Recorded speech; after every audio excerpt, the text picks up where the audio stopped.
What is up, guys? It's your boy Yaniki. We're about to do today's live reaction for chapter 263 of My Hero Academia. I've narrowly ducked and dodged and avoided spoilers.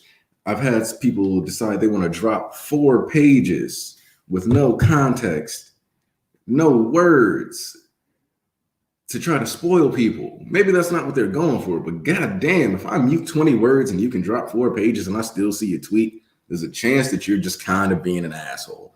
So, that out of the way, let's hop into the chapters already out because I get up later now and we don't have to play the weird game where I'm like fishing for the chapter, waiting for it to load properly. What is up, everybody? All right.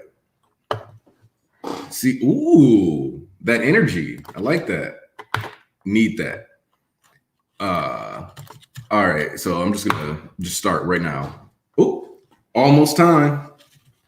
Get up, grape juice. I like this. I like the progression of like the little nicknames. It's like when Kaminari started calling Bakugo Kachan. I was with it. Why? The rear guard's job is to just catch any bad guys who slip past the front line. So getting all pumped up is actually kind of insulting to the pros, right? Get up. It's starting. What? You said that so casually. Hey, we got Jiro out here doing the young listening.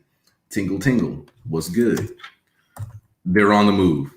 The operation has brought heroes together on an unprecedented scale, but that's no reason to relax just yet. What this means is that we need everyone here to face the massive threat in front of us.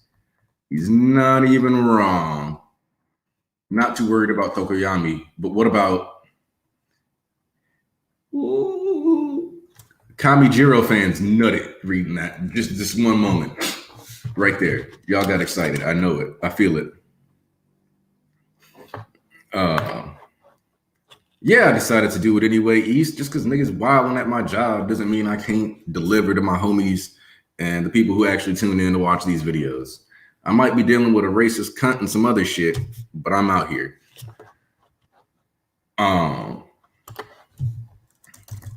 Kaminari still with Sun Eater. I'm pretty sure that's Sun Eater in the background. You can tell by the hood. I want to be with you guys. Man, Kaminari is adorable. Whoo! Look at this. Look at what God has wrought upon the earth. This spread is glorious. Got Mount Lady pulling up. Miss Joke, Shishida. Let's go. Edshot, Cementos, Gang, Orca. We really out here.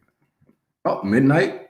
Right next to Kaminari and Tokoyami. Tokoyami just facing the darkness head on. Sonic the Hedgehog still pulling up. Let's see. Kamui Woods in the top right corner looking like Spider-Man. Like it only makes sense for Horikoshi to do. Fat Gum, yep, the whole squad here. Hey, Mudman is on the front lines too. And Komori, goddamn. All right, so whatever they've been through, you know they got gains, because there's no way they got that high of level that they getting put on the front lines like this, and they didn't. Okay, you know what? This is exciting. Midnight, you knew what you were getting into. We need your quirk. Just think of it as helping out the adults who don't have what it takes. Don't have what it takes. Never thought that all. Tokoyami, Kaminari, I learned something watching you play guitar. You're amazing. Kaminari, praising my shredding skills, not helping here. No. Cementos, open up. Yo, we crashing in. Let's go. The concrete's warping. The conference is canceled. Get word to the assembly hall. Skeptics out here. All right, so this isn't Mount Lady stomping her way through like I thought it was going to be. Violet and black regiments to the front entrance. Brown, get out there too. Carmine to the assembly hall. Whew. They got us good, Skeptic. So let's shake things up. This is Sanctum, if I remember correctly. Or at least a lot of us were suspicious that this would be Sanctum due to the fact that like he was one of the first people. No, actually Sanctum has the glasses. Never mind. I'm tripping. I'm tired. I got up like 10 minutes ago. Ooh, so we got the whole goddamn. Yo, this dude coming out with that energy. Like Horikoshi is snapping this week. This man steps out and says, this is what happens when we're just waiting for Shigaraki or whoever I say we get this started. Man, somebody about to get folded. Why is my goat snapping so hard with these spreads, bro? It's time for the liberation revolution. See, we got a spread of like all those commanders we saw previously facing off towards, some of the major heroes that I highlighted. All right. I see how we are. Toga, new mask for compress. Gaten's pulling up. You got Dabi telling them, okay. Also, Toga has a new hairstyle, half and half hair colors. Let's go. Headshot. Don't let anyone escape. They're well trained and ready to give their lives to the cause. Facts. You just got to fold these people. And if any of them get out, they could keep terrorizing other places. In order to protect, we must attack. Charge. Midnight Sensei. Don't let the stage overwhelm you. If imagining random people elsewhere doesn't do the trick, then think of the person who matters most to you right now. Yo, y'all. Kami Jiro fans are eating. I want to be with you guys. Get it done, Charge Bolt. Man. All right, so there's going to be a huge influx of the shipping art after this chapter. Also, people were talking about how Horikoshi doesn't do enough romance acknowledgement. My boy don't miss. All right, let me see what y'all saying. Honanuki better show out. Yes, you right. Chapter lit. Yes. Anyone who says MHA doesn't know how to utilize supporting characters can get eggs on their faces. You are correct. Also, Kamiro is the new thing. Yes, I like it. Let's go. Oh shit, I got hiccups again. It's third time today. Kaminari, I know you now. Ow. Shall we stop for today? Hey, okay, so we're getting a flashback. Let's go. Also, this dude literally just tased himself. I'll crank up my amplivolts current and unleash it at full power. It reigns supreme. Let's go a little longer. That Jiro, she acts all shy and awkward, but I know she's nuts about music. From the bottom of your heart, you care deeply about your friends. So we ought to do our best to perform, yeah? Supreme Discharge, Thundernet. Yo! God damn! My lightning attack is getting sucked up. There you go. One big commander guy totally neutralized. Now let's mop up the others real quick so the guys we left behind don't need to worry. Yo, Horikoshi, what is this? Why are you flexing so hard this week? Why is Kaminari showcasing why they were afraid of him in joint training? Don't y'all remember that arc that everybody says is trash? This is the manifestation of what they said. If Kaminari gets to go wild, it's not a joke. All right. Oh, shit.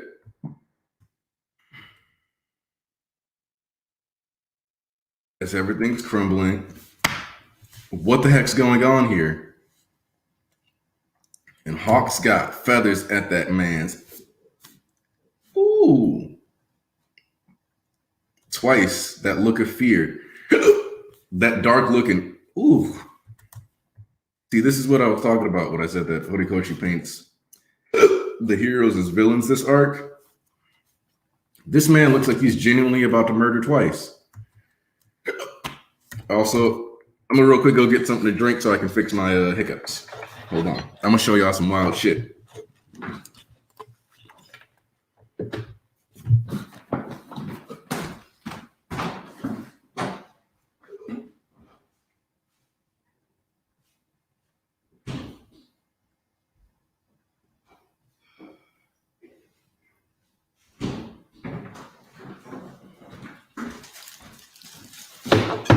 All right. So first off, I'm gonna need Dustin to get his ass in here, ASAP, because this chapter was something else. Whew.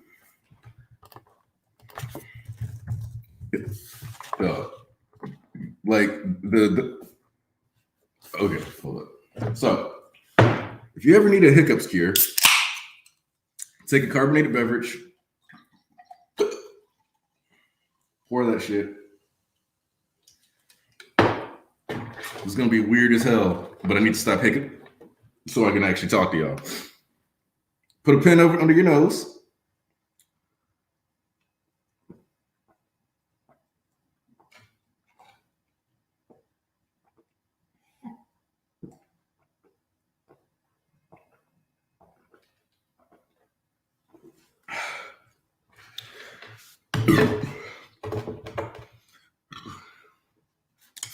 At least for a little while, your hiccups will stop. Woo. All right, so Culture Festival, I do not classify as trash at all. I actually have it as an A-class arc, so we not slandering Culture Festival out here. Understand that. This is a no slander Culture Festival zone. Second off, joint training I had as a B. I might have to move that up to an A grade arc just for what it sets up. It's honestly one when it gets animated, it's going to be heat. Yes, A class, because character psyche is important to me, bro. Think about it this way: the Culture Festival arc is one of the first times where we really unpack who these people are and like the way they feel about what they're going through. The entire series, we do not touch upon how the fuck do these people feel knowing that they've been targeted by terrorists multiple times. Like, think about that for a second. We went over 160 chapters without actually discussing what was the psychological ramification of getting one of your classmates kidnapped, having basically the school gymnasium broken into.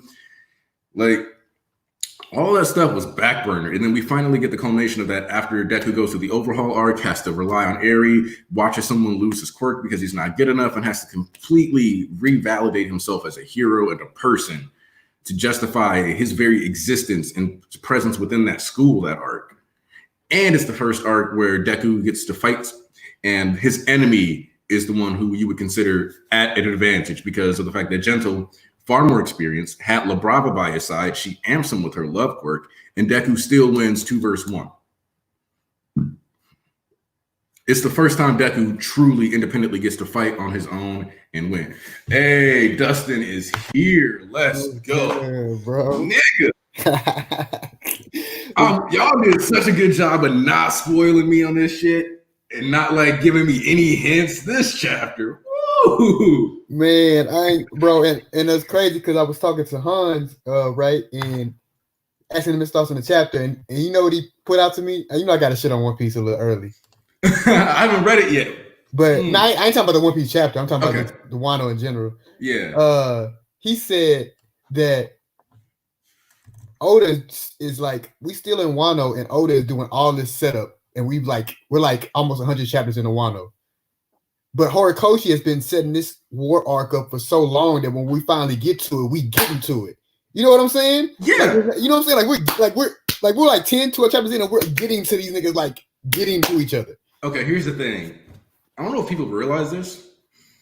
Wano's been set up since before MHA has existed. And we're still setting up Wano within Wano. Act 4 kind of has to be... Act 4 needs to be like the most insane manga arc I've ever read. Like, it has to be. Shit, the rest of Act 3. Because we've been setting up for Wano since Punk Hazard. So, yeah. But that's all I'm going to say about that.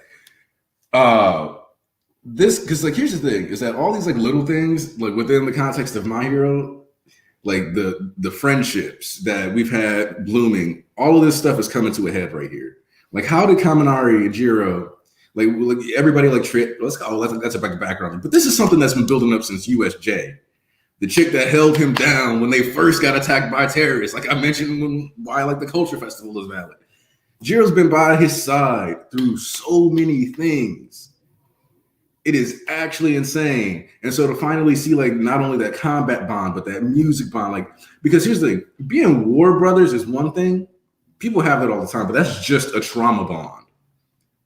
So Culture Festival also allowed for us to justify and see like these kids have like meaningful interactions and stuff like that. Just like the room thing, as much as people don't like that, that set up so many like little things, and that was just like one chapter. You talking about the room thing, right? That when they Yeah. the room. Yeah, that's what I like. I hate people try to like talk her down on my hero because like all the Horikoshi writing, it just supports everything that he writes. It's like his writing just keeps supporting it, and it just make all these like certain moments just like it's like how you're supposed to do writing, bro. Like I've rarely been disappointed with anything Horikoshi has done. Like and so far. And here's the thing: is that even when arcs end up not being fulfilling week to week, whether it's because of page count, whether it's because of the fact that like whether it's page count or like you feel like the school stuff or the more world building aspects of like, oh yeah, this is the bureaucracy side of a hero society. Like people will get turned off by all that stuff. But the thing is that all these things, when you go back and look at them, the way they structure into everything else, it's like, no, he didn't miss a beat. He completely justified everything within the context of his narrative. And if you don't end up thinking like of it that way, it just means you weren't paying attention to the details. And that's not to say that you can't be disappointed in the moment when some of these things happen, because like joint training was kind of week to week. It was like a little hit or miss. But I also made it a point during my Villain Academia to go back and reread joint training. Even like my thing with and it's kind of crazy because I feel like every time we talk about My Hero chapter, we get more into like defending like the things that we shouldn't even have to defend because it's crazy. But like with the joint training arc, I felt like I don't really feel like the arc was mad. I feel like it was just things going around the actual arc, like whether the page count being short. Because I remember that chapter with Bakugo. Remember that chapter with Bakugo? Bakugo was trending. Like the chapter was trending when Bakugo just like one shot at everybody. I mean, like dominated the whole team. So he had like the moment lucky bag thing, do people love? I think, but when you like you said, when you actually go back and read that arc, like once that arc get animated, yeah, I know Bones kind of been slacking this season, but if they get back on their shit and that arc get animated, it's gonna be like the provisional license arc when they got animated. People gonna have more respect for it because it's just straight fights and shit. Yeah. Like, shit is dope. Like it's gonna be like 5 episodes of just hands. So like I already know people are gonna be like, oh yeah, this is dope. Like especially when Shoto versus Tetsu happens, like that's gonna like I wouldn't be surprised if they didn't end up trending. Just like when Bakugo flexes and actually uses teamwork, anime onlys are gonna lose their fucking minds unless they saw the movie, in which case they're gonna be like, oh, this is the level of teamwork he's capable of. I didn't realize it was just him and Deku. Because man, the teamwork between those two in the movie was actually pretty nuts, even before like what happens at the end. But no, like this, like there's no miracle this week, and I'm still excited. Yeah, that would got me because Horikoshi did that switch up so smooth. Like he got us like so invested. I thought we were gonna get like miracle chapters for the next 2-3 weeks. Like, I was so honed in like after that last chapter, and then we just did a quick switch up, but it wasn't even like. You know, like we be waiting for something in the manga, like and then it switches to some boring shit. Like he switches to like some other shit that like is high energy. And if somebody predicted, I don't know if it was East or Rex, but somebody predicted last week that Cementos probably was the one that was doing that shit. Somebody said it could have been Cementos. It was East. It was East. Okay. What up, Rex? Oh, see, notice y'all called out Rex last week for having a toga Abby. So this week he's got the Shigaraki one. I think he said it switches when he on his like computer or something. No. All right, so I have a new phone now. So when I came into here, it asked me to make a whole profile again. That's the only reason why. What kind of phone you got, Rex? What? I think you cut out. Rex, you alive?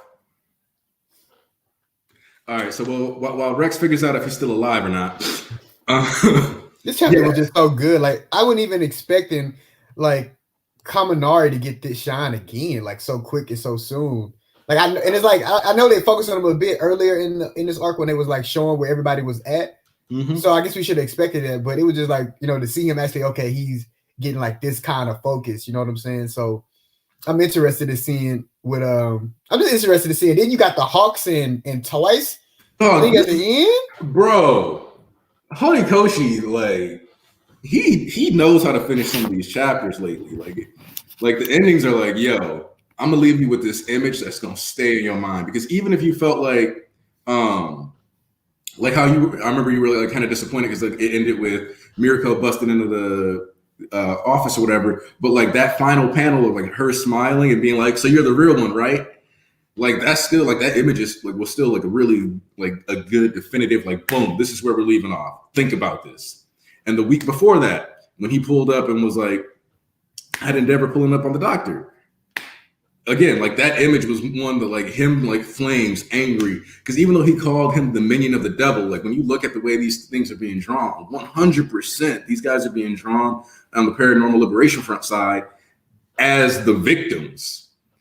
And then you have like last week where like the building's unfolding, skeptics freaking out, and then this week we end with twice literally on his like head with all these feathers around. And I think this is the part where Hawks ends up emotionally compromised because we don't like people don't talk about this, but one of the things that I think it's imperative to always remember with Hawks is that this man came back with another heavy. All right. So what happened was I clicked the link on Twitter and it sent me to the browser on Twitter, but for some reason I minimized it and it started working. So I had to go to the actual browser and copy the link over. Gave us the rundown. Yeah, but yeah, to answer your question, I have the iPhone 11 Pro. Yeah, look at it. Apple. Look, my AirPods just came in yesterday, so I got those good. Those sound clear. He gonna be wearing AirPods for no reason. He not listening to music. He's gonna have them in. So Trent asks, do y'all think it's kind of a reach for them to be using kids this early in the battle because it's so dangerous? I heard somebody else say that when they first showed where all the kids were at. Yeah, that was me. Because they was that was you? Yeah, because they was like you know, the whole thing with the UA and kids being in dangerous situation. Like, why would you put them automatically in a dangerous situation? And I think that's valid, but at the same time, though, it's like the people. I think people keep forgetting the main characters are the kids, so they're going to get involved in this one way or another. The heroes are working with the perspective like, all right, we just need them for this bit and we're gonna get them out. But of course, shit is not gonna go that way. They're gonna get involved. But that's just like when everything is on the line like this, they're gonna get involved. Like they're gonna be heroes. So like you can only collar them so much and protect them so much. But I think people, when they come from that perspective, they're more looking at trying to wait to like find an inconsistency in Horikoshi's writing more so than look at what's actually happening in the story. Okay, so hold on real quick. Since I brought it up, I want to say that I'm glad that Horikoshi is actually addressing it. Because I was like, I feel like this is something that shouldn't happen. But with Midnight, she was like, basically to Kaminari, like, I don't want you to look at us like we're like incapable. It's just that you guys have some quirks that we just honestly need in this battle, and it's like it's no way around it. Like even though we're professionals, even though we're probably more experienced and could beat all y'all, like y'all are invaluable and y'all are the next generation. So it's like shit in the fan. We need y'all, simple like that. And I thought, it was interesting that he did it through Midnight, because I guess Midnight has always been closer to Kaminari and Mineta. The thing that I like about this though also is because, again, another arc that people don't appreciate, remedial course arc. Even though it's short, a lot of people don't, but like you gotta think, this is another byproduct of the quirk singularity. Just straight up, the kids have better quirks. Like think about Miss Joke's quirk real quick. It's just to make people laugh, and then she like gets cheap shots in. Like that's not doing any of like what she just did. Kaminari at 16 just counteracted a man who's been training with his quirk for decades. Yeah. Who was feeling froggy. He was like, this man is the most froggy member of the Liberation Front we've seen so far. Another point too, when that nigga said my quirk is the strongest, you knew he about to get his ass handed to him. So when Morocco said she ain't finna kill by these zombies, I'm just saying, man, I can't wait. Parallels, I see it. Like, also though, like this is probably the single best Kaminari panel of all time. Oh, with the disco. Oh, yeah. I love it. And here's the thing. I'm one of those people who's like anti-Kaminari traitor theory. I think he is a wonderfully executed red herring. Especially like, and it was really annoying because people were like, oh, Kaminari made the L. He said liberation. He said liberation. Yeah. And I'm like, no, this is your recency bias talking. This man has been throwing up that L for the like electromagnetic rule for a long time. That's Horikoshi But baby. the way Horikoshi did it in that chapter though was he was fucking with us. He had a little mad smug, just like yeah. But like that's why I think Kaminari is so good as a red herring though, because like you can literally look at it and take that information away. You just have to make sure you contextualize every single But thing. you know what I was telling Rex and somebody else, I can't remember. I was talking about the Kaminari shit. I think I was telling East this too. It was Rex and East. I was like, bro, I'm just like you, and Aniki. I never subscribed to that Kaminari traitor shit. Wait, neither did I. I'm not saying you did. I'm just saying I'm like him. Okay. But I was telling y'all this. Remember, I was telling you that. But after this chapter, it was weird to me because like it was like Horikoshi was putting on a display of how Kaminari is such a good guy, and that kind of worried me a bit. It kind of made me like, wait a minute, why are you putting like him on a display of him being such a good guy and loyal to his friends? Like, why are you doing that? Yeah. So it's like I went from 100% against it to like 99.9% now. Like, you got me a little worried. You got me a little worried. Like, yo, what's up? It's the opposite for me. Like it's solidified that he isn't a traitor for me because it's like if you can't think about the random civilians or whatever, think about who's the most important person to you right now. Then when you saw Jiro, I was like, all right, this dude's not the traitor. I was like, all right. Yeah, and I think that's what the chapter was supposed to do. It was supposed to solidify, but what if that was like a double-edged sword? Like it's supposed to be solidified, just like so when he does get betrayed, it hits you harder. Like what? Man, here's the thing: if Horikoshi makes Kaminari the traitor, he's a fucking madman. Because he's written him like a red herring for that role so well that if it just turned around and did it, it would be like, wait. Yeah. Because I'd have to check so many characters' motives and all kind. Man, you got to hear some people talk shit about how they knew. I hate that the most. I ain't gonna lie. Like, you know who we haven't seen, or y'all can correct me if I'm wrong. We haven't seen Invisible Girl. I think we might have. But I don't think she's been like on display. She hasn't been like relevant. Yeah. Yeah. All right. Man, I want to see her. I want to see her visible. I wonder if that's gonna ever happen. Like I'm telling you, we haven't seen her, and this is the perfect time to like if she just gets naked and walks around like nobody knows where she's at. This is a great time to enact her evil plans, and she is the traitor. My stance is that the two students most likely to be traitor are Invisible Girl and Aoyama. Yeah, I think it's I always said if it was a student, it's Ojiro, the tail nigga. Because he tired of being normal. Nah, not even that. Because like it's always weird to me to this day how that nigga backed out of the sports festival. Like it was just weird to me. Like on one hand, I get that because he's like the traditional like I'm a martial artist and I have my honor. Like he is kind of that trope of a character. But at the same time, yeah, like Shinzo said, nigga, this your chance for clout. Like, what do you mean? Yeah.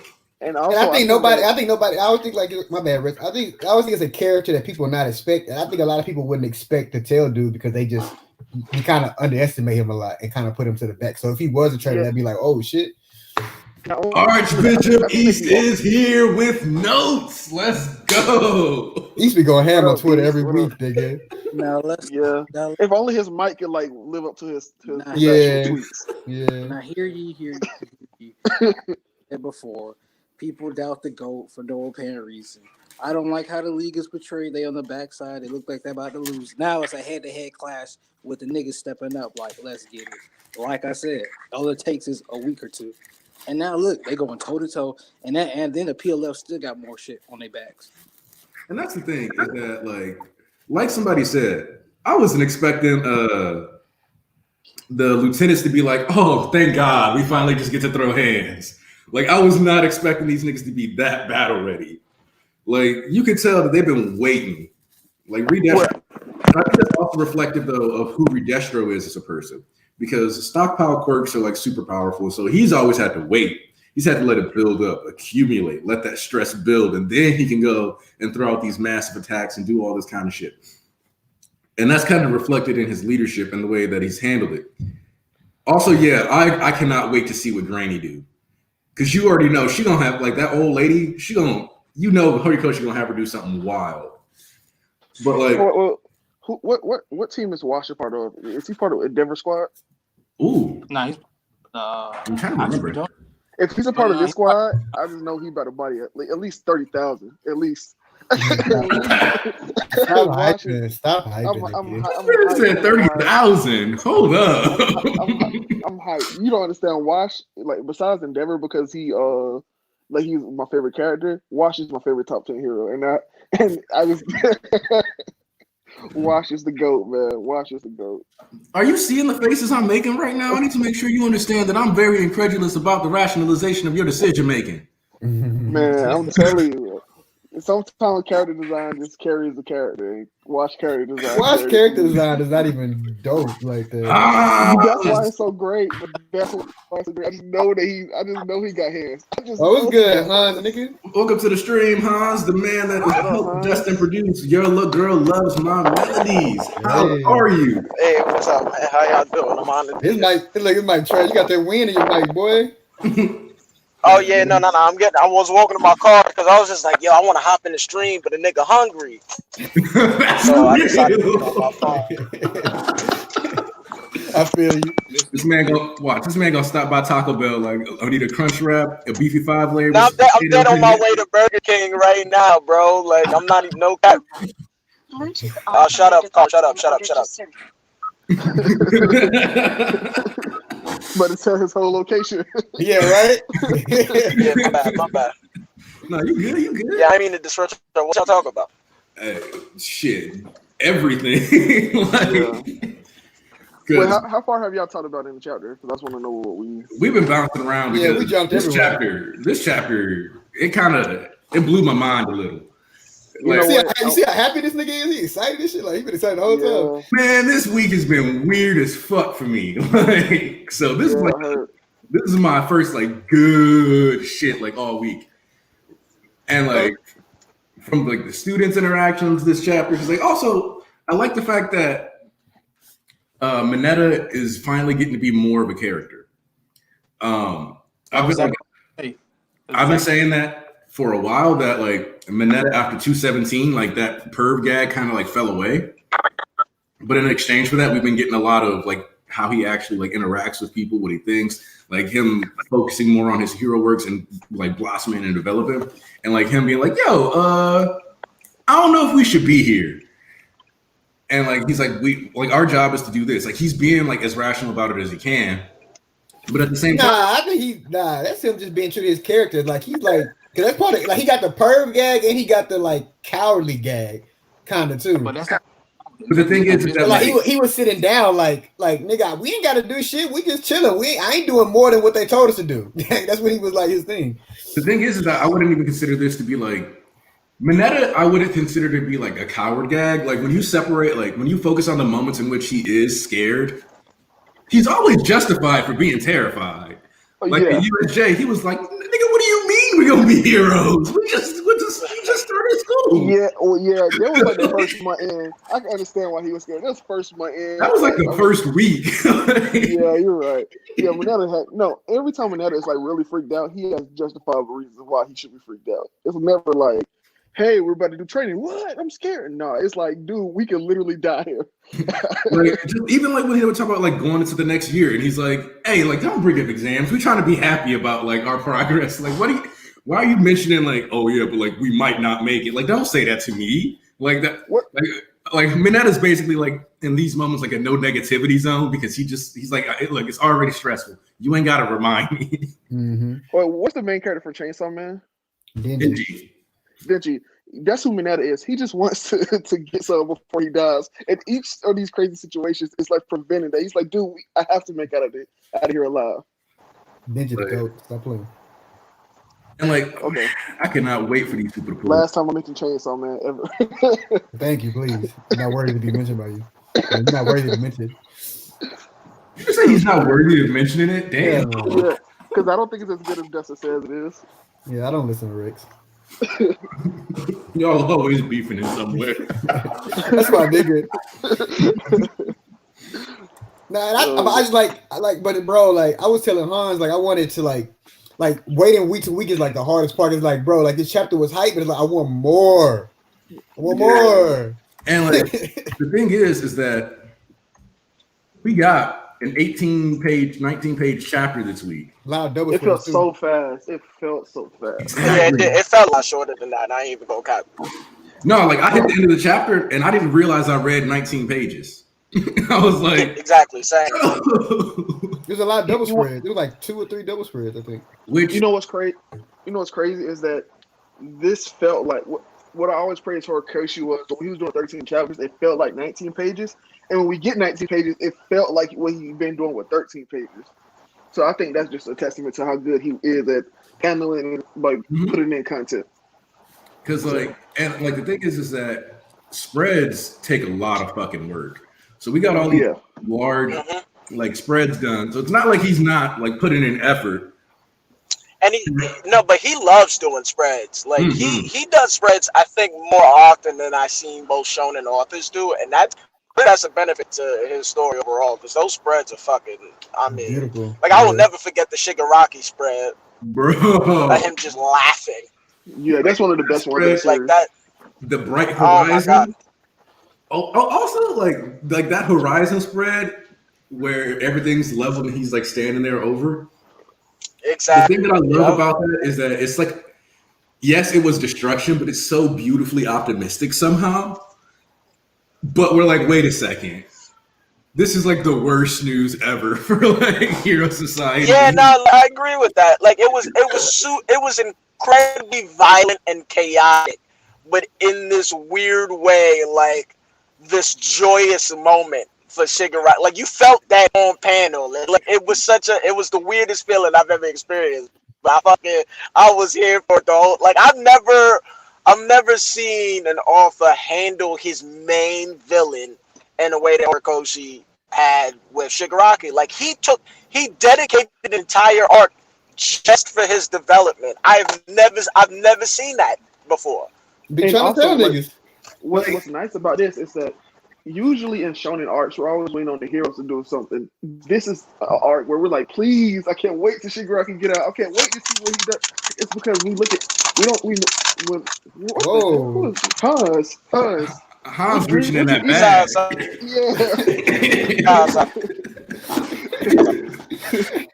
No, but what I was about to say was like we're used to always only getting the hero side of things. So now that we have a villain in like Shigaraki, where in the beginning of the story we only looked at him like the villain side character, but now I can truly and honestly say a lot of people, if not all people, look at him as a main character, as anti-Deku, basically. Like if we're not on Deku, we want to be on Shigaraki. If we're not on Shigaraki, we want to be like it's one or the other, and it's nice. Like, and the thing is that I've been saying that for a long time. I even have like a 25-minute video, I think. It might be longer than that, just talking about the narrative structure of Deku and Shigaraki and the way that they constantly feed into each other as a cycle.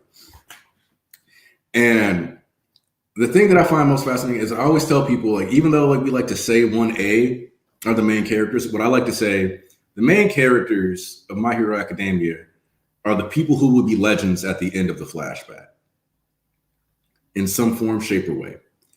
So, what, like, at the end of the day, My Hero Academia flashback technically. Yeah. Oh, okay. So you're really telling it.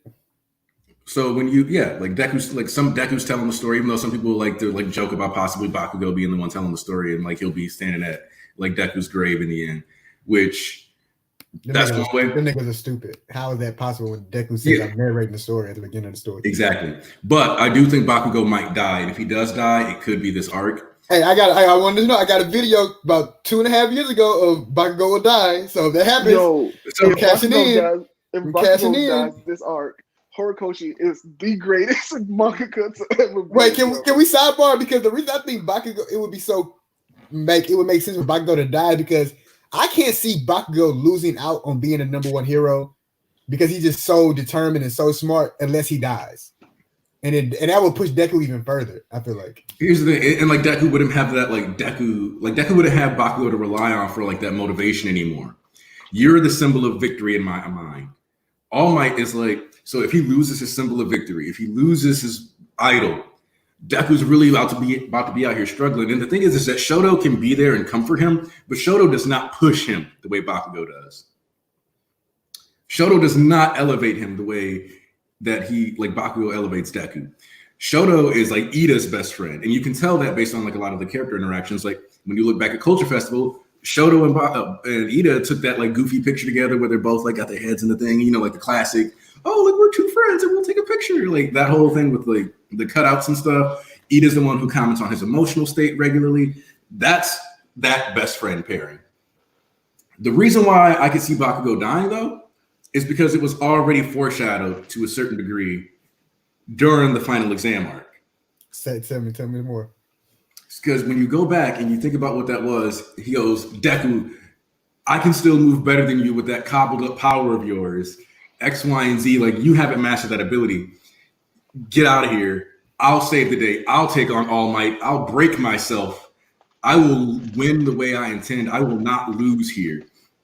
And you remember he's standing there just blowing up, like trying to blow away All Might, trying to blow away everything.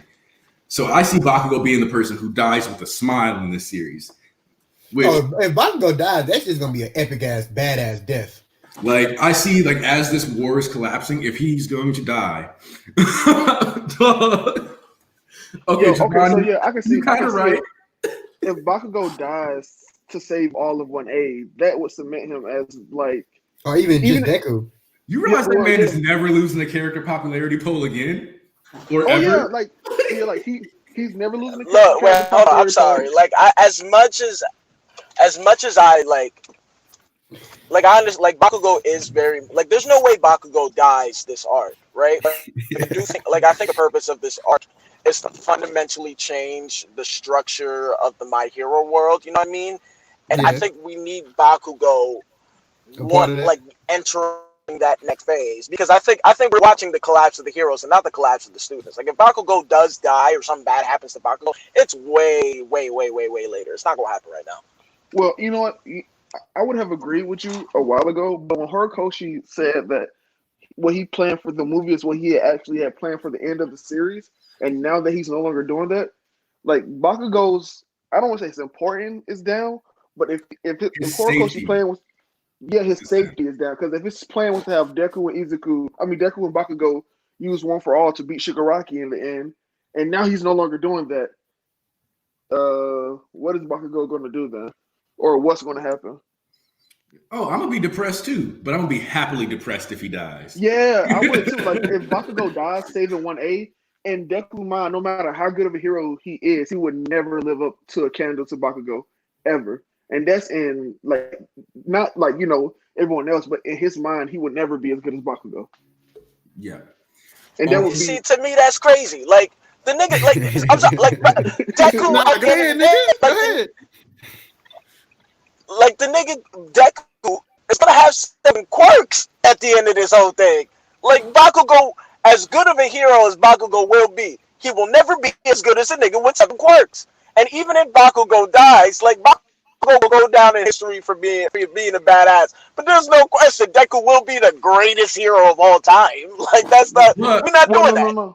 No, I think he meant it in Deku's mind. Deku always think that Bakugo would have been greater if he was still alive. Like not the perception of the world, just Deku's perception of himself. Because at the end yeah.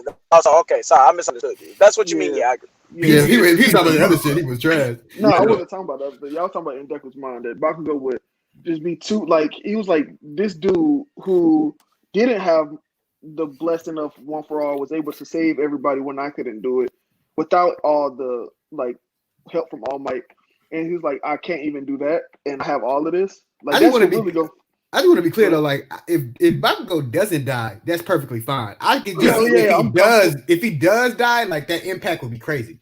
Yeah, I just think this arc, assuming could you imagine if Bakugo and All Might died back-to-back chapters, like towards the end of the year, what that would do to people?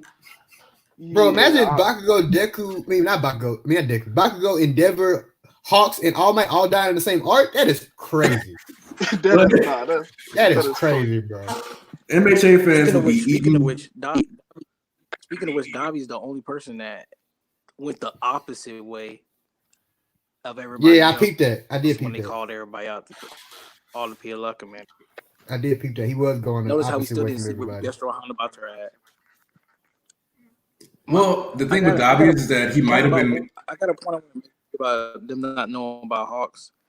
We get honestly, I still think Redestro, but to thinking about like this, think how Skeptic reacts over everything. Reason that LOV and all his plans were coming, and of course he spazzed out. Look how he spazzed right now. He the only person freaking the fuck out.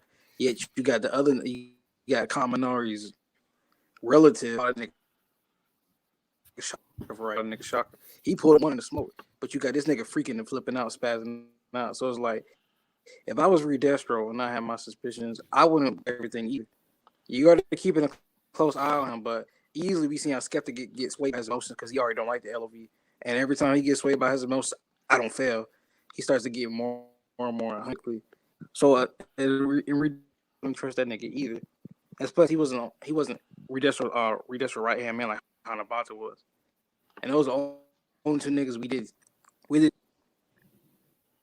Yeah, I think. I don't know. I think that this arc is gonna be better than Marineford.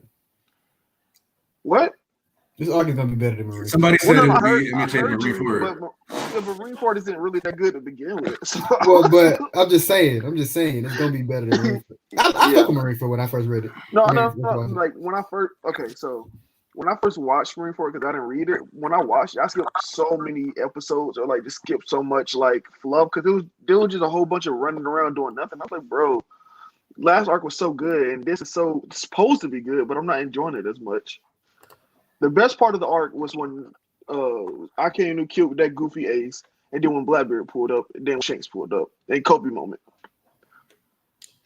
Literally the best parts of the arc.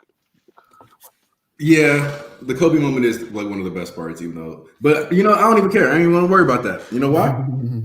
Because this arc specifically is setting up to be potentially one of like my favorite arcs ever of like anything.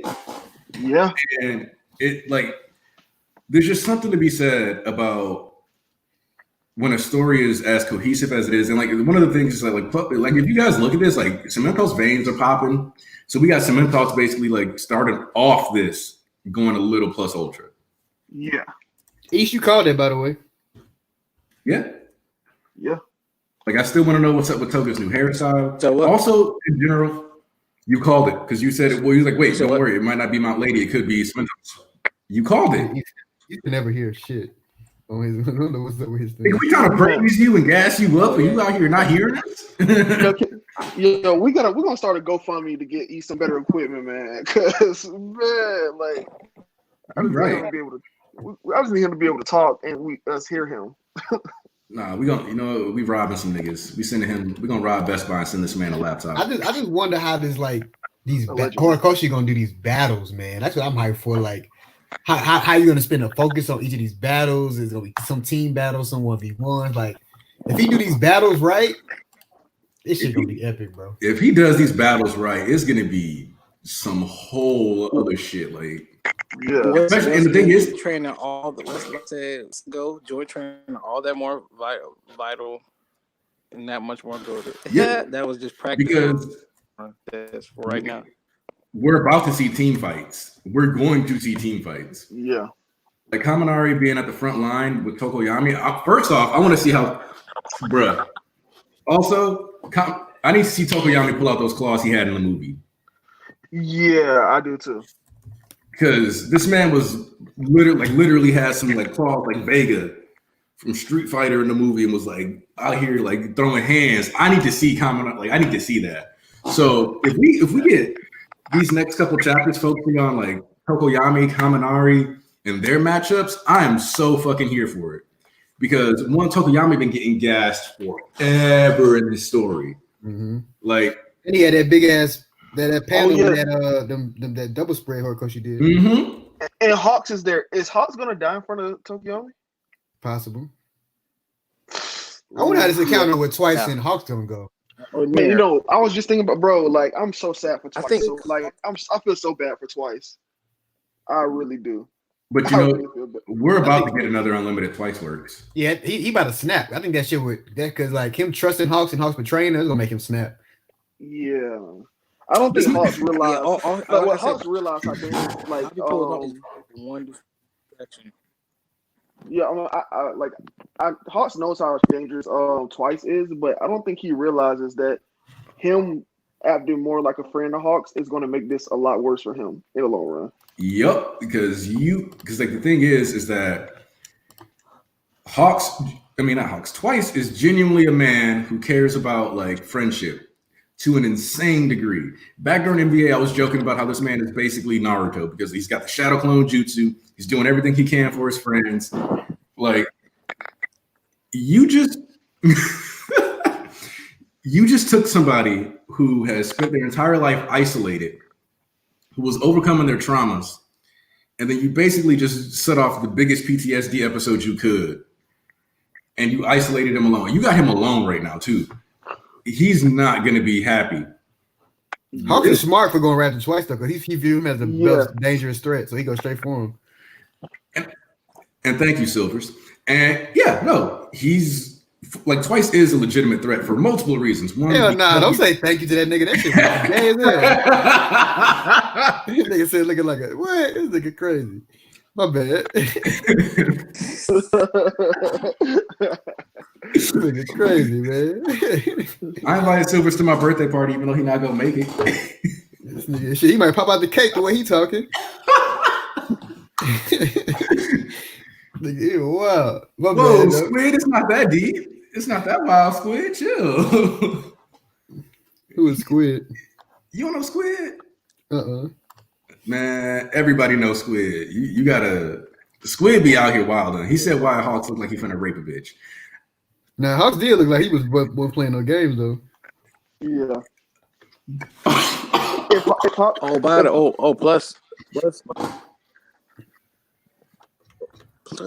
Plus these niggas still got MLA gear. Positive got MLA gear for the lieutenants. Yeah, true. Because they was giving out that shit for the black market at the beginning of the NBA. So you think they ain't got they heavy hitters gear? That's the thing is that like also forgot it was at the very beginning of the NBA. So like we know that they have support course material. Even if this dude just looks like a sword. Also, we didn't see Spinner this chapter. That's worth noting. Yeah, that's the two. It's three people you didn't see. I wonder. We didn't see a lot of people this chapter though. Yeah, we didn't see a lot of people, but it's just worth noting that we specifically did get panels of Compress. We got a panel and Toga, and we got to see Davi doing something because like I initially read this as him possibly giving orders. But he could actually be going to go get some support gear or something too. Like I refuse to believe that they don't have like crazy, like some kind of new support gear and augments for them. That's at a way higher scale than what they had before. Because those things on Davi's elbows were supposed to be some kind of support item. We don't know what they do yet. We just know that they're a support item. And go ahead. And then in the movie, he's got a new undershirt that like looks like it's made out of a similar material. So I gotta see what's about to happen here with like, is the law about to just be like, well, Liberation Army, like go do the fight, we out. Like, is that what's about to happen here? Because that would be kind of insane to think of them just being like, all right, priority Shigaraki, don't care about any of this shit for real. As long as we stay on top. I really hope that they created something for Dabi to where it like super cools his body like at an extreme amount so that way he can use his fire crazy. Like max output, but since the support gear is like super cold, it balances it out so it leaves his body at like normal temperature, which would be really dope. Oh, also because somebody asked, can I see Hawks becoming a villain? Yes, and here's why. Hawks exist in this really weird nebulous gray shade. Hawks is a symbol of hero society. Hero society is inherently flawed. We've seen this. I don't think there's a single one of us here that would disagree with the idea that the hero society is flawed. So the issue with Hawks, though, is that he was conditioned and trained to interact with people and become friends and buddy with them in certain ways. The whole point of him acknowledging that Twice is a genuinely good person who just happens to do lots of bad shit, I think puts us in a position where if he does have morals, Hawks is going to have a really hard time doing something that's going to hurt him ultimately. Yeah, and I think that's what the whole thing I have with this is that one or two. I see one or two things happening, and I could be wrong. One is that Hawks is going to hold back against Twice because Twice is a genuinely good person, and that he's not going to be able to do what's required of him. And I think that the people, like the big hero people, like the government, has given Hawks orders to kill people once it starts. I know that that's not. I know it's not hero-like, but Hawks has already said he's doing unhero-like things for the greater good. So I think they've given him orders to kill people, and he won't be able to kill Twice, and that's going to lead to Twice killing Hawks or something like that. Or the other thing I see happening is that Hawks literally Twice and Hawks have. I can see a whole conversation between Hawks and Twice next chapter. That's the whole chapter, and at the end of it, Hawks stops what he's doing and he says, "I'm with you, Twice." Like, and the thing is that I just don't see Hawks being able to like deal with this without being emotionally compromised. I just can't see it. Oh, Hans is back. Can you hear me? Yep. Is that Black Jesus? Yeah. He got Black Jesus for the happy. Always. Yeah, no, that's how you know I just got on my computer. So, but yeah, no, continue. Aniki, what happened to the movie stream, man? Man, I was busy this week. A lot of weird stuff happened. I ate an edible, but I hadn't eaten anything, so I was kind of like really slapped all day. Man, I had watched the movie Tuesday. It was like, all right, Wednesday we're gonna have this movie stream. It's fresh in my mind. I got a lot of thoughts and opinions. Sound controversial. Out of my hero movie. Well, I ain't never seen it. I guess it's Thursday. And now we're at Sunday. I ain't seen it either. By the way, Oh, we watch anime movies like that. Me neither. Go ahead. I'm gonna say it right here, right now. Sarah will whoop in. Who? Oh, the dude from the Endeavor arc, the villain. No, who said whoop his ass? I get that. Who said whoop his ass? Sarah. Oh, the tape guy? Why are you saying this one? Yeah, because the movie. Oh. Oh yeah, Sarah was pretty clutch. I'm not even gonna lie. Aoyama's clutch factor was nuts. Like that was bro. I was not ready for Aoyama to pop off. I hope everyone's max that we saw in the movie is what their max really is. And if that is so, Sarah was that nigga, Aoyama's that nigga. But see, that's what I hate about the movies though, because they be like showing you shit that's not shown in the manga. And they give you different expectations. And what if the manga never do that? The movie max will not be the manga max. Oh, but I'm not because I'm not talking about this with the movie in mind. That was just because somebody had pointed ending, and I was like, you know what, this reminds me of Sarah a little bit. Now that I think about it, I ain't talking about movies, I'm talking about niggas in general. Because the ending really wasn't. But like, here's the thing is that the movie takes place in January. It's March now.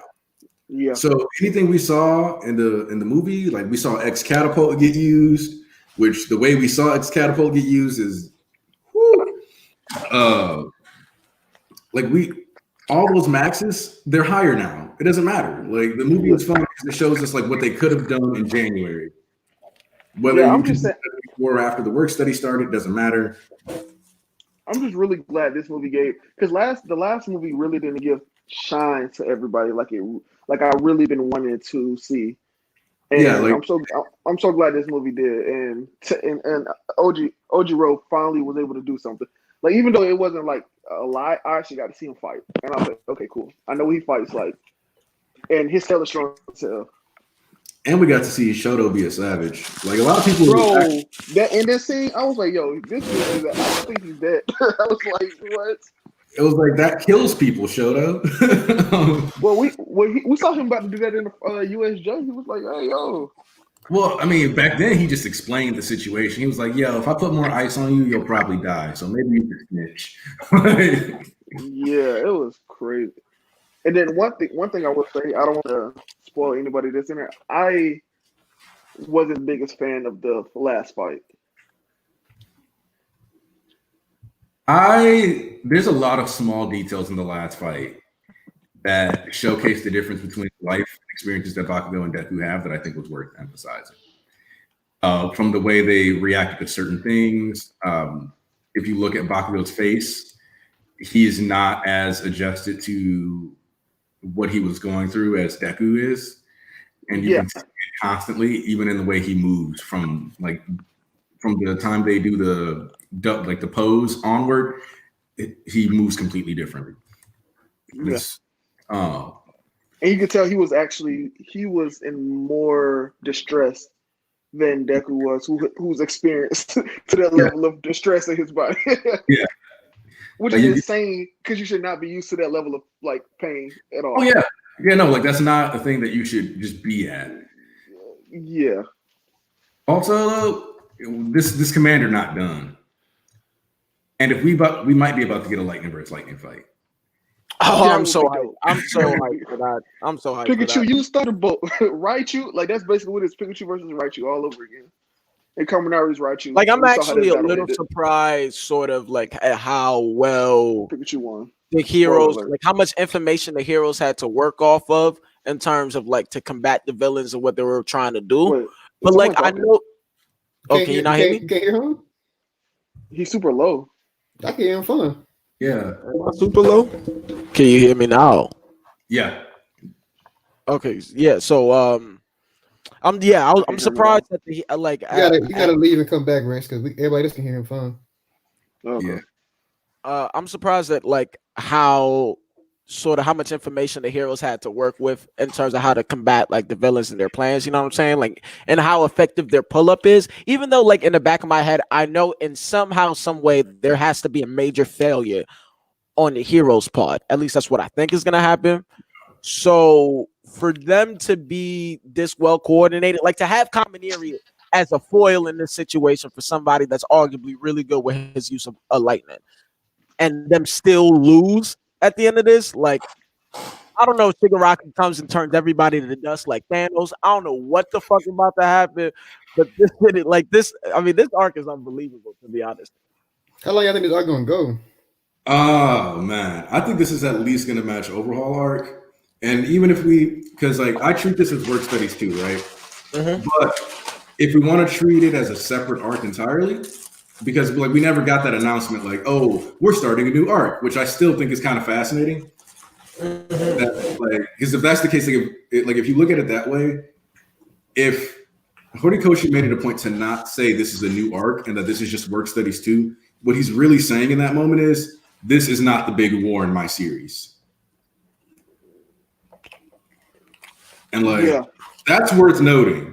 So whatever we get here is still just like foreshadowing, a precursor to what his actual end goal is, as far as like what the structure will be. I'm not saying he's not setting up like a crazy ass ambition, and you could potentially fail to deliver. Anybody can fail, nobody's infallible, but I think we just gotta like keep that context in mind. That's interesting. I mean, I hear what you're saying, but like that, it's hard for me to imagine that the events going on now doesn't lead to, by the end of this, like a major change in sort of like the structure of this world. I'll be disappointed if that's not the result. Yeah, if it almost ends up in a stalemate where both sides lose a lot of people and they're both kind of fucking fucked up, it's I don't know how I feel about that. Yeah, because like it'll be like the whole my villain arc was like, what was the point of that? Sociologically speaking, this arc has already been a W for the villains. The fact that this is happening is an automatic W for the Liberation Army. Yeah, the fact that the kids are put in a situation that they shouldn't be in at all is a win for the. Why you say it's a W? Oh, yeah. I don't think this is a W so far. Why do you think it's a W? I think it's a W because they're on their back foot. The heroes overall. Well, right now the villains are on the back foot. No. The reason why sociologically it is a W for them is because people were already like worried after the Deka incident. Even if the heroes crush the Liberation Army, the paranoia that is going to come with over 100,000 people getting arrested. Oh, that's a great point. Is too damn high. Like it's not like this ideology had traction and a lot of it. Like that's terrifying. Like I'm not going to be sitting here like I'm not going to practice with my quirk. I don't want the right to defend my. Not when this apparently groups of 100,000 niggas just lurking. Yeah, but I feel like that also gives the public confidence in the heroes because they was able to take care of that. They were able to take care of it, but at the same time, when it's to that scale, we're gonna find out. One, you couldn't prevent it. Two, Even if they capture everybody, they didn't let it happen though, because if the heroes succeed here, they stopped before anything could happen, so they prevented it. No, Doesn't No, but matter. I think it reveals something like a major flaw in the hero system, and like I think that major flaw is that they are severely outnumbered. Like, so it's the amount of heroes to not only protect citizens but combat villains and people that aren't as far as villains but feel the like it's necessary that they should be able to use their quirks whenever the fuck they want. Like that's not the heroes don't have enough numbers to deal with a problem like that. And even if they are successful mildly, right? Say they don't get all of them, but they capture a good majority of those people, that train of thought is not one that they're going to be able to shake easily. I don't think it's really a W, because if the villains do all of this and the result is still more or less the same, like, I'm saying that no matter point? what happens, it will not stay the same. Yeah, but Yeah. no, I don't know, because Like, they have, if they still get beat back again. Yeah, some people may complain, but at the same time, what's really going to change? Because the hero society is still going to be in place because they still was able to thwart the thing that was threatening it. Look at it like this, Dustin. You know, when Stain lost, there was a huge shift in society. And I get that, but it's still not changing. Like, it's changing, but it's still not bringing about the change that they eventually want. Like, it's still getting put on hold. Like, okay, now that you got all of these villains getting captured, it's like the villains, like what Shigaraki said, I'm done underestimating them. That's why I'm going to get more power. So it's no more of this, oh, we're getting these small victories. They need to come and change shit. Like, they need to get a real legit outright victory and really be in control of some shit and start some shit changing. To me, that's why I don't think any of this is a W right now for anybody, really. I just feel like this shit is getting started. Well, also, we speaking in all hypotheticals because we all think that the heroes are going to lose, right? All of us, right? I hope so. No. You don't hope. You know. I hope. I don't know nothing, man. I hope, man. This man, he's avoiding speaking for Hans because, like, we've all three of us have directly stated, yes, they lose it. Yeah, I feel that way, but I'm still saying I'm not speaking for nobody. I'm speaking for me. Like, I hope, because, like, I don't know. Like, I feel like what's been set up, but shit, at the end of the day, it's not my story. So I don't know. I hope. Yeah. So hold on. All right. So you see how you feel that way? Like, you hope it's not your story. So when I say Dabi is not Toya, and you definitively say he is, no, because you thinking Dabi not Toya is just ridiculous. But okay, never mind. I was at work explaining to somebody that, like, this conversation, like, somebody was like, because here's the thing, I finally donated those manga volumes of MHA, like my loaner copies, and so somebody was reading the whatever, and I'm sitting at the admin desk or whatever, got my Endeavor wallpaper, and she's like, oh, I don't like Endeavor, and I'm like, you shouldn't, because of where you are in the story. And she's like, do you think Dabi is Toya? And I was like, look, at this point, various personalities have directly stated if Dabi is not Toya, we will put on a clown suit and discuss it on the internet. Like, what the fuck is that? You heard that? My cousin in the background screaming for some reason. I don't know. Trying to be an opera singer. Man, I don't know what kids be doing. Here's why I say, though, that there's just no way. It's kind of like this is the Fire Nation attacking, even if it's the heroes popping up. Like, there's no getting around the fact that your crazy ass neighbor might be some militia dude. It'd be like if you found out that even 10% of the people in your state were KKK members. From now on, you're looking at every person a little differently. Yeah. Like, you're not about to just be like, oh yeah, like, yeah, but at the same time, but if, like, I think y'all forgetting, like, if the heroes win this, they have control over how the information gets out. That is true. But I think a win for them is still, like, in effect the loss, right? Like, I think even though they may prevent the worst of this situation, just the public knowing that it was such a serious problem to this degree sort of undermines how effective the heroes are at their job, and they needed such a large scale operation to deal with that problem anyway. You know what I mean? Like, ass though, bro, because, like, I get what you're saying, but, like, it's still not a good. It's like in the same sense, like in One Piece, like the Marines, their messaging is, we're defenders of justice and we protect the world, but you have Shichibukai who go around fucking over citizens. You know what I'm saying? Like, it's just not a good look for whatever your message is, even if your overall goal is still true. You know what I mean? Like, you might succeed here. Like they like, even if they like succeeded here, everybody's going to be questioning it, how good they. And we've already seen this, right? Like Endeavor was getting roasted, and we're like, bro, like he is actively still fighting. Why are y'all acting like he caught the L already? Like, why? Like, you can see the flames from like a mile away, and people are still like, eh. And since the fall of All Might, people have just been less trusting. Well, yeah, and also they would look at it like, not only did you have to have all these. Oh shit! What? Okay, so remember when I mentioned going to that anime convention and learning some shit about terrorist groups in Japan that the League of Villains is partially based off of? I don't remember that, but go on. All right, so check this out. Around when the Japanese surrendered in World War II, the mandate of heaven ideology was really important. Basically, the idea is that the emperor was more or less God. And so, I remember that. Yeah, up until 1945, effectively, like Japan kind of had like that culture where like your ruler was God.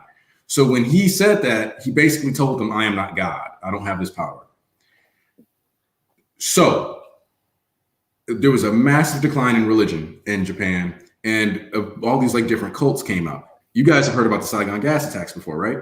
Mm-hmm. Yes. Where basically a bunch of really smart, nerdy dudes that were like chemists and all kinds of other shit got together, joined this religious cult called like Amon Rakin or whatever. It's basically the League of Villains, like the structure. And they went around and did like all these gas attacks, and it was the greatest national terror, like homegrown domestic terrorist event in Japan's history. Now, if you look at the way everybody believed in All Might, even though he technically won against All for One, he lost his powers. Japan lost their god. So what you have here is like the reflection of that. Like it's condensed timeline, because like that shit was building up in the background anyway before All Might fell. But they lost their god and they've lost their faith. They do not have faith in Hero Society. That is like period. Like they've lost their faith. They're more prone to the Liberation Army sort of do what you want if you have a quirk or superior sort of mentality versus like the comfort of having a superhero like All Might. Seeing him fall, like that safety blanket in All Might that they used to have is gone now. So when they hear a Liberation Army saying, hey, you have the power to protect yourself, fuck the heroes telling you, hey, you can't use your power, like that's stupid. Like there are a lot more people that are going to be open to that fact because they're scared that their safety blanket. Yeah, that's why that panel was so beautiful. We got a chapter to go with that little boy looking up at that All Might statue, getting filled with hope. And it's like, even All Might is gone, but people still look to him as that pillar. But also, one of the things that is unfortunately counterproductive to the hero side is the fact that this is a preemptive strike. Mm-hmm. Because technically, yes, they were trained. Yes, they have like power. But in this fight, so much evidence is going to be destroyed. Mm-hmm. Like, think about how much shit in the doctor's office has been destroyed already. Mm-hmm. So they're losing a bunch of evidence that they can use to hold against these people. So really, what's coming down to it is you're about to arrest like 80, 90, 100,000 people, and you will not have definitive proof. They not though. They not about to arrest nobody. Well, Hold on, we're all speaking hypothetical, theoretical. I know, but I don't like this song though. I don't like it, bro. I'm just saying, like, no matter what, like what happens, like their goals are set. Like, it's weird to think that, like, but like that's the position that Horikoshi has written this story. I think the whole point that we're just trying to say in this moment is just that, like, the heroes are on that back foot, and them pulling up like this makes that sort of positioning worse for them in the long run. But I don't see how, because what that's what they're like. Okay, so that's what they're supposed to do. Like, if you're like, look at this, Dustin. Let me look at this like this. So let's say that the heroes do beat the League of Villains. The only way that they have a complete victory is that they arrest all 100,000 people, which we know they're not going to do. But even then, it's like society look like the way society would look at them is like, not only did you have this many people to do this job, you also involved the kids. Whereas All Might would have did all of this by himself. It would have never had an issue, never heard anything about it, and we would all win about our day. Yeah, but my thing is, it'll just be people more unhappy. People are always unhappy with the central power, but if the League of Villains are beat back again, then the central power has nowhere to go to like they can't be like, oh shit, we're upset, fuck them, we're gonna go join the Liberation Army, because the Liberation Army is locked up, arrested, disenfranchised. Like that's the thing. So they'll just be more unhappy, but then eventually they'll get over that. But if You see, this is the way I like to think about it, right? Like I think if you just look at like the chain of events, right? Like the fall of All Might, the merging of the League of Villains and the Liberation Army, and then the rise of Endeavor, right? Like I think the question is of like, do we like? There's no question the heroes are just better. The society that the heroes have built is just better objectively, right? But the Liberation Army and what they're spouting is different, and to me, because they lost All Might and the fact that the League is now mixed with the Liberation Army and they're not so overtly saying we're the bad guys, they're saying, hey, we just believe in this set of ideals and disagree with how the Hero Society is structured, that Horikoshi is creating an environment where the mass population go for different instead of better, because that's how people are. People always like different. People like different more than they like something better. Yeah. And also I think there's just a group of people that feel disenfranchised because one, I can't use this thing that is a part of me, and two, if you have a mutation quirk, you are already ostracized by everybody just because you look different. So that like the people that have mutation quirks are automatically just like going to be down for the cause of the Liberation Front, like. And then you got everybody that's like, damn, sometimes I want to just like what the Hero Society is essentially doing is hindering people from being themselves.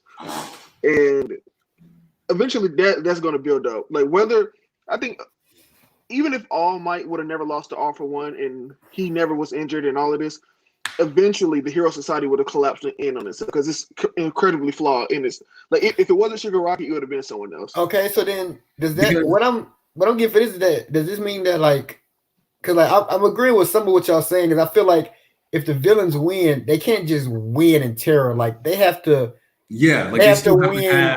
They have to win with like Shigaraki and them is seen in a good light. Yes. In a way. So does that mean like some of the students have to die? I don't think they have to die. I think the students are essentially being put in this position where they're like the next stage of the hero. I think a majority of the heroes that pulled up in this need to fucking go. Like I think it's very clear. Like I'm convinced like a motherfucker like Endeavor is dead after this. Like there's no way he survives, right? And I think a lot of those powerhouses need to go. And like that. Exactly. And I think whatever the end of this is essentially drives our students into hiding. They're no longer trained in the public eye. They're no longer like household names of Class 1A. Like they are in the shadows, vigilante style. But see, that's my sort of headcanon, but I'd love that. No, but see, we all agree with that. Like we all think that's exactly how we want it to go, where the society collapsed, they go into hiding. But my thing is, y'all are saying that because I feel like Horikoshi has set up to where like the heroes keep looking increasingly bad in the public eye. The perception keeps getting changed. So I don't think Shigaraki is just going to dominate them. I think like the people are also going to kind of choose, like majority of the people are going to kind of choose Shigaraki. Yeah. So the heroes have to do something, like they'd have to fuck up. Just like the heroes dying is not just like they might have to fuck up in a way where like the perception of them gets even worse and Shigaraki and them looks better. So I'm thinking like what would have to happen for that perception to change? Yeah, no, but that was kind of my point earlier, right? Like they like real quick. Oh my God. Aniki was saying like they're destroying like all the equipment and stuff. So like if they're destroying all the evidence and let's say somehow Redestro is recording all of this and all the evidence is getting destroyed, what it looks like is the heroes came in to a group of civilians unprovoked and start attacking them in their place of residence. You can make it look at that, especially with the way they portray Hawk at the end of the chapter. Yeah, they made him look like he was the villain. And then, like, not only that, the stuff about Hawks being a double agent gets out and him doing evil deeds. That's true too. And let's say Best Genius is indeed dead. all of that gets Actually, leaked out not. by redistricting. Virginia's Well, not I'm just saying, like hypothetically, if all that information gets leaked out, the heroes are going to be painted so negatively, and not only that, the kids were involved, and no parent has signed any contract saying the kids are allowed to be involved in this. The hero society is just like completely done. Like let's say it's a 50-50 split, like it's a draw, but all of that gets out. It's not looking good for the heroes. I mean, for me personally, like I think it's like sort of the point that I made earlier, right? Like we know that the heroes have to fail some way at the end of this. It's just what that failure is. Mhm. And I think that they have to look so inadequate. Like maybe like there is a point where like the Liberation Army does essentially fuck up major cities in Japan and the hero and it's utter chaos. Like that if that is how this arc ends, that's a failure. Wait, say that again? Hero to if you know how like they trying to essentially attack major cities in Japan and have it all be turned into chaos and all that. Mhm. If even a tenth of that is successful in this, right? Like that's a big ass L for the hero society.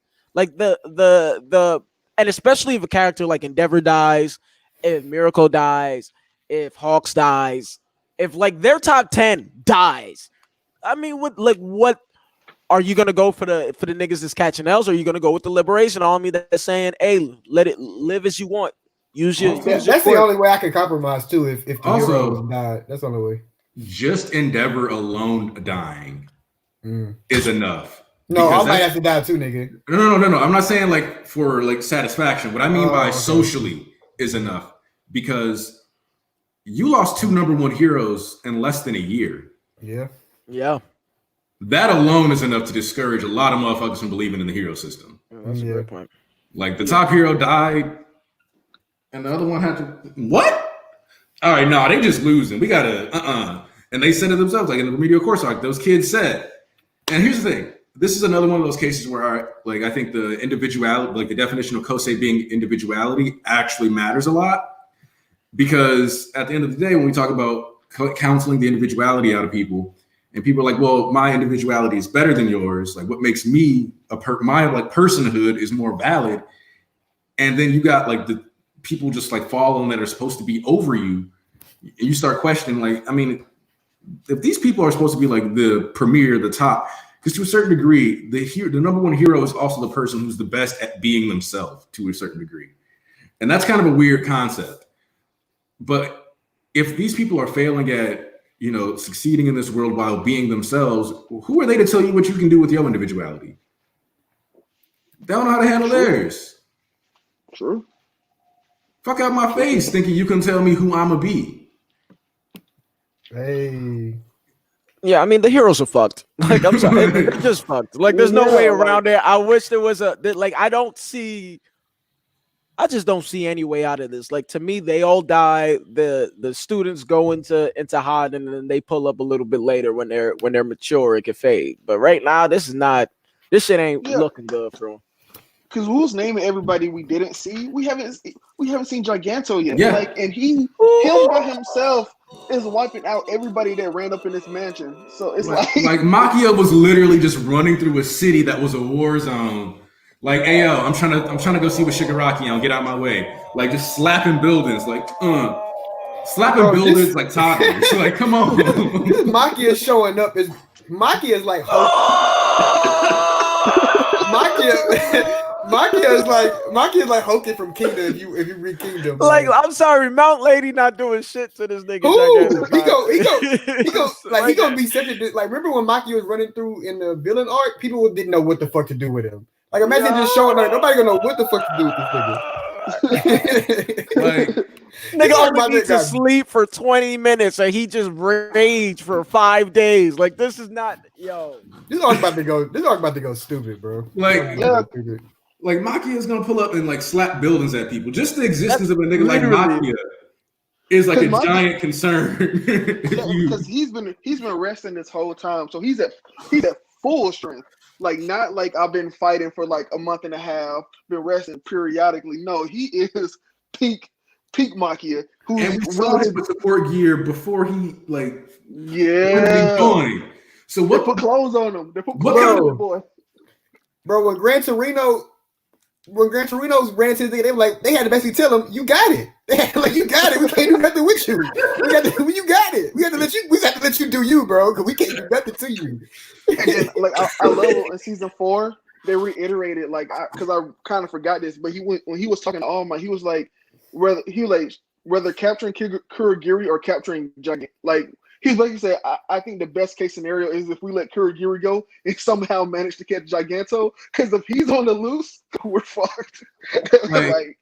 like they were like, fuck. Yeah. We caught a W that still feels like an L. And that's what I'm talking about. Like, if you notice, like, around the time, like, once All Might falls, like, no W the heroes get comes without, like, a later ramification. Yeah. Whether it's Makia getting away, like, oh yeah, we captured Kurogiri and we get to understand the Nomu better. But in exchange, the bad guys now for sure have Giganto Makia. And that was the day Giganto Makia was sent. Mm-hmm. Like, that's the thing that's to remember. That was the day that Makia was told, go find Shigaraki. So literally, when they had to choose between stopping Makia or Kurogiri, or like fixing a right now problem or fixing a future one, they chose today. I mean, nigga, you stopping that? Look, if you tell me look at Kurogiri, look at Giganto Maki, and choose who you want to put yourself in front of, nigga, Kurogiri all day. Yeah. I'm not putting myself in front of that big nigga. The fuck out of here. You're not wrong. I'm just saying, objectively, they. Oh yeah, I go what you're saying. Yeah, it's unfortunate because it was the better choice for making sure your people actually live. Hell, I don't even know how many police officers actually lived through that because Gran Torino could only carry Sukauchi and Kurogiri. Bro, it wasn't even a choice for them. There was nothing that they could do with that nigga. It's like they had no choice but to fuck with Kurogiri. Like nothing they could do with that nigga. I'm just saying, like, that's the thing. Like, we saw like Gran Torino getting out. We've never covered what happened to the rest of the niggas that was there. Yeah, we never did. And like, I don't think Makia would have been like, all right, well, I'm leaving. Y'all sit there with your pea shooters. I'm out. Like, I feel like he would have like. No, listen, Horikoshi don't talk about niggas that are dead. Them niggas is dead. Like, let's just be real about it. That's true though, because if you remember, he like Snatch just died. Like, he was like, yeah, he's probably dead. And then like it took like a while before it was like, oh yeah, he's actually dead. Like, people die, B. Like that's why I really fuck with My Hero. Like, he has no qualms, no hesitations about fucking killing people. Like, even we didn't see it directly, but they admit people died in Kamino. All Might did not save everyone there. Well, they did? Yeah. Because at the end of the day, you also got to remember that the way that fight even starts automatically came with a bunch of collateral damage. Oh, yeah, you're right. That's true. Yeah. Like, homie blew away multiple city blocks with an air cannon. To say what's up. like off one, like, hi, I'm not your usual villain. I don't play around in the beginning. I try to blow a hole in you and kill you, and oh look, you're still alive. That's cool. So I'll just shoot you again. Like, All For One didn't go, yeah, well, I guess Best Genius, since your quirk isn't that good, come back stronger. He shot that nigga's lung out. Like, die. I really, there's a couple fights that want to happen, not in this arc, but just in the future. Like, I don't know how strong Kirishima. I don't know how strong he's gonna get, but he's definitely got to fight Giganto. I don't know who he's gonna fight him with, but that fight has to happen, and that's gonna be an epic fight. Because like whatever Kaminari's max is when he's like fully armored up, him just taking blows from Giganto or like their fists hitting. Bro, like, this has to happen. That's the one thing I'm really hyped about is Kirishima versus. I want to see Toya versus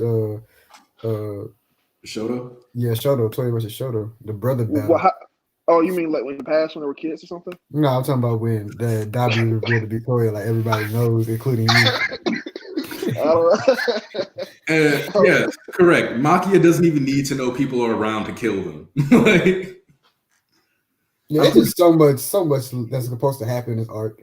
Like, I don't, because like Horikoshi does a great job of wrapping shit up in like short amount of chapters, but I just don't want this chapter I don't want this arc just to be 40 chapters. Like, I want this shit to be like 60. Like I don't even want it to be. I want it to be like 80 chapters at least. This man said I want this to end on 300 when it ends at minimum. That'd be dope. On chapter 300, like, and that's the thing is that I think chapter 300 will be the first time Hori goes out of his way to do something special on like a chapter, because like for chapter 200, chapter 100, those are just like little things, and he wasn't thinking about those.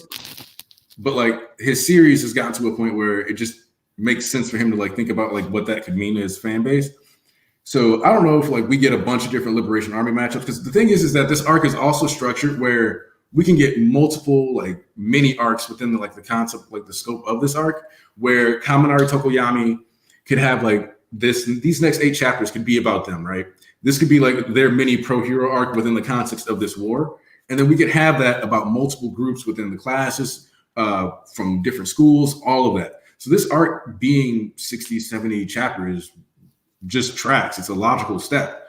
And so for chapter 300, that could be like when we find out how much progress Deku's actually made with the 7 quirks. Like, Deku could be sidelined for like the rest of this year, possibly. And I wouldn't put it past Horikoshi. We've seen him do it for half a year already. Because I was thinking, I don't think Shigaraki and Deku gonna really come into like play towards like the final 25% of this arc. Yeah, especially Shigaraki. Like if these next 3 or 4 chapters, especially because the way this chapter was structured was like we saw midnight interactions, headshot. So we saw like team lurkers, we saw Kaminari, we saw Tokoyami, and we got Hawks. We need more info on the Hawks Tokoyami dynamic, because that's been emphasized multiple times already. He like does dote on his sensei, even if his sensei isn't always around.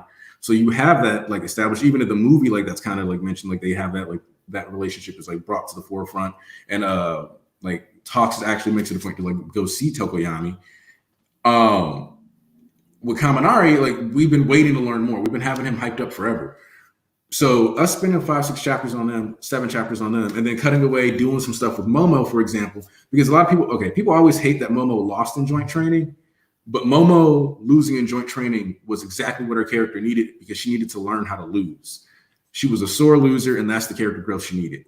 So we can see her finally get an operation off, something like, because especially as we got to build the tension, like we got to have like that false hope that the heroes are possibly going to win. Like for all intents and purposes, we could have multiple things and fights go down in a way that we believe that the heroes are at an advantage. And then we could finally see the League of Villains. That's when they finally start like popping off. That's when we see the growth that Dabi's had, the growth of Compress, the growth of Toga. Like that's when they finally pop off. And that like chapter 300 is when Shigaraki steps out the tube and is really about to put it down on him. Well, also like this is like kind of mirrored up to My Villain Academia, where if you look at the structure, even though the villains came into the Liberation Army's town, they're the ones who attacked first. Mm-hmm. And throughout the entire thing, it looked like the villains were going to lose. And then Toga had her power up. And then, like, even then, it was still like the villains were going to lose because Gitten was fighting and he was working Dabi left and right. And then what happened was he was not working Dabi left and right. Yes, he was. No, he wasn't. Y'all like to know he's a little biased in there. He's like, he was not working Dabi left and right. Dabi was sweating, not even sweating. His skin was falling off. But anyway, not because. All right, go ahead. Yeah.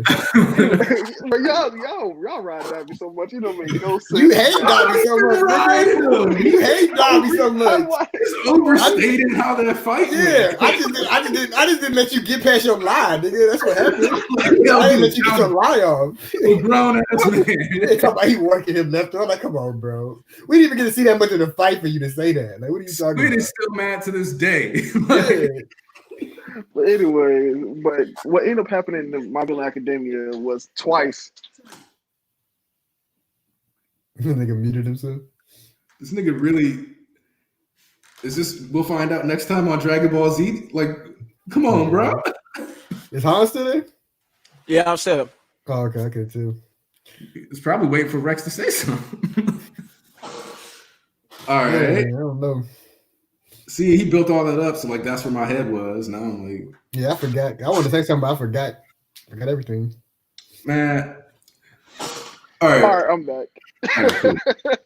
Well, okay, I was gonna say like My Villain Academia, what ended up happening was twice, and him like doing unlimited twice works or whatever Batman Parade, and that's what changed the course of the battle. And right now we see the villains are looking like they're going to lose, and Halt has twice in a precarious situation. So what's going to end up happening? I see it again is twice, being twice, and showing him why he is arguably the most dangerous person in the Liberation Army and fucking everybody else up.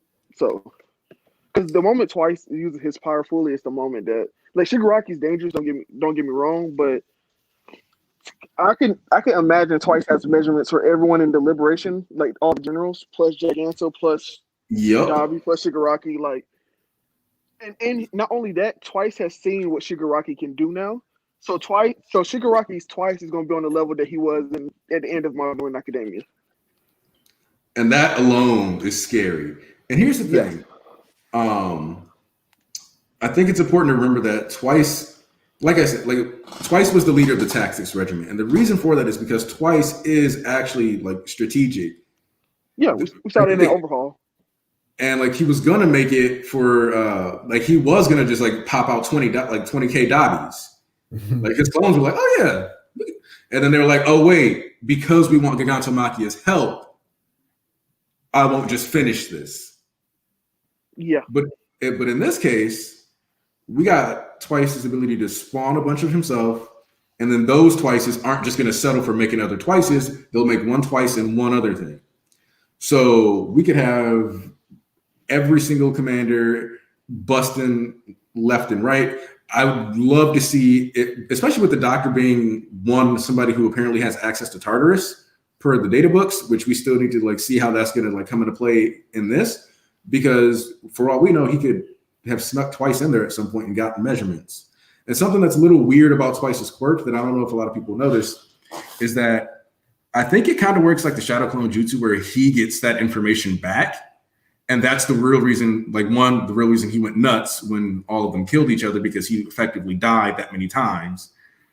Because if you think about it, when Twice made a clone of Compress during the My Villain Academia, he said, oh yeah, this version, like you haven't run into the new upgraded version of me. And that's a weird line for like a previously existing clone to say, while at the same time that clone's conditions being creating a Compress that doesn't know about Twice yet, because that should have been a condition. So it's like the Twices remember seeming to have each other's memories, and that's not something that like people, I don't think, has ever really been brought up. Or I don't know if you guys noticed that in My Villain Academia when he said that, but that's a strange line for like, unless each clone has like a different set of memories or like has connected or the same set of memories, but not everybody thinks about it the right way or something. No, I think I just kind of assumed that because I don't know. I have to reread that chapter 115 where they did Twice's backstory the first time, but I think they kind of hinted at it in that chapter. But I have to reread it because I read it so long. I felt like it was hinted at, but at the same time, it's arguable that just seeing explained his power in that chapter. Yeah, like just seeing yourself murdered that many times is enough to like fuck somebody's head up. Of course. Especially with it being yourself. But like if you add in that like he's getting like memory like overload when certain clones die. Like in sort of like a shadow clone sense. Yeah. And then they're like the newer clones are getting updated, then basically a clone within 5 seconds could have a completely different set of information because of a different clone somewhere else dying and that data getting sent back. And that's one makes him very interesting for like how he handles tactics, but it also means that the way like there could come a point where like let's say he makes a Shigaraki and it's the MVA one, and then a clone near like the new Shigaraki steps out and a clone near that one dies, that information goes back, and then they beat the MVA Shigaraki only for him to be able to make a duplicate of Shigaraki again, but it would be a second Shigaraki that's out the tube because of the way the information system transfers. I mean, it's possible. Like, I know it was really long and convoluted, but like, it's possible though. I mean, I feel you. I just kind of assumed that it would be like that he would get information from his clones. It's just that since it's never directly addressed, you got to like ask like how would this be like utilized for a story point, and why is it never directly addressed if that's the case? Because that's something you would just mention usually. So I think there might be, this being a narrative reason for exactly that. So it's not like a complete twist, but it's something that'll really throw the heroes through a loop. It's another one of those. It's a twist for the characters, not for us. You know, like the Dobby reveal. Huh? How the Dobby reveal is set up. I don't hear nothing for a minute because I was doing something. Then I hear the Dobby reveal. What are y'all talking about, man? What are y'all talking about? I was talking about how Horikoshi has things set up in the story so that it's a twist for the characters, but not necessarily the readers. Hold on, you broke up a little bit. You said what twist? You know, the Dobby's toy. No. Not that other thing. Oh, I was talking about Twice's clones information sharing, but at the same time not like updating automatically. So it's literally the death condition it's the condition for getting the information is the clones dying. Oh, okay. And that's why he would go nuts, is because the condition is literally them dying in order for him to get their info. Otherwise, certain clones don't know the same thing that other clones do. So when they create copies, they don't create them the same way. Oh, okay, Yeah. That's actually kind of crazy. It's literally the only way I can justify him making clones that didn't know that he already conquered his fears. You know what I mean? You know what? What? I know you said that the reason Twice went crazy because he had to experience his death. Does he experience every death when it returns to him? I think so. Which would explain why his condition got worse after MVA. Yeah, because that's like 90,000 something deaths, or like how many clones he made deaths, and back to back, just flooding your mind. It'll drive anyone insane. I thought his condition got fixed in MVA. No, remember, like now he's got to like talk to his body even. That's where the OB still right hand of mind panel comes from. Is like Hawks was like, I heard you recover from your condition, but then he's out here like trying to talk, like having to talk to his hand to get it to act right. Or if you remember, he randomly like kicked the thing, but then started like screaming other shit. Like they were like, I think he's worse. I think it's like he could use his quirk better, but like his actual mental state is a lot worse. Like I think it's chapter 240. Let me see real quick. Yeah, it's I'm about to dip in a second. I got to do this other stream in like 15 minutes. What stream? Stream with Crook. Yeah, so what? Stream with Crook. Oh, okay. Yeah, in 240, he's like starts like they directly state. I'm pretty sure he got worse because it's Dobby says, I thought he overcame his issues, whatever his issue is. It seems like it's more severe. And like Spinner says, it looks like that forced remedy only made things worse. So yeah. His mind. You got the act age, by the way, nigga? So what? For me? Yeah, I'm talking Rex. Yeah, you nigga. Did I catch up? No, I haven't caught up all the way. I don't know if I'm gonna catch up all like. What chapter you on? I thought the same chapter I was on. Nigga, I don't know what chapter you on. What chapter you on? the end of the island arc. Bro, you ain't catching up. What the fuck you talking about? You didn't do no reading, nigga. I didn't. I was gonna start. I started reading Tower of God a little bit, and then I fell asleep. Hey, nah. Read Tower of God. Yeah, boy. Yeah, boy. I got to read that for a while. My dumb ass after the chapter came out last night. I went to the Tower of God. Like, oh, it's not Sunday. I'm tripping. I'm waiting on that. Tower of God is. I don't care. Like, Nick, the era of webtoons is here. Yeah, ordinary. Like I'm a couple chapters behind on. Oh man, boy. Yeah, I know. I already heard like the fast chapter is there. Yeah, I heard John is going sick. I heard John is going sick. But I'm just saying, like I really think that the fact that Manga Stream and Gemini's Box aren't releasing their translations for Shonen is really going to impact the anime community in a way that people aren't ready for. And the fact that Webtoons not only is an app that you can download on your phone and is that easy and shit, and they're coming out with animes for it, like it's over. Right. Wait, Webtoons is just a fucking app? Webtoon is just an app, and anybody can start a series and upload to it. Like if you could draw Anarchy and I could write, and we could like if you know how to do Photoshop and I made a story, we can upload our shit to webtoons, and if it And got then if it popular, was, you would get enough, paid for it. yeah, if it got popular enough, they shouldn't get an anime because they're doing animes now. So it's over. Like God of High School alone. If they just animate the first season of God of High School before they start throwing planets at each other, like it's gonna be fucking is one of the greatest things on screen to ever. That first tournament arc is some of the best fights I've ever seen. Exactly. Like when he hit you with that 3-sided kick, boy, it's over. And they fast as fuck. They getting animated by Mappa too. Mappa's a real good animation studio, so like that high school for the fight's gonna look crazy. Yeah, they chose the best 2 series to start. Tower of God, because it has the sort of I think like Tower of God is gonna come across as like One Piece does, just a very good large world, interesting story that every arc is different but connected. Like it's gonna Tower of God's gonna but for God of High School, is it like if you're just in the fades, there's no way you're not gonna see God of High School and not fuck with it. You know what I mean? Yeah.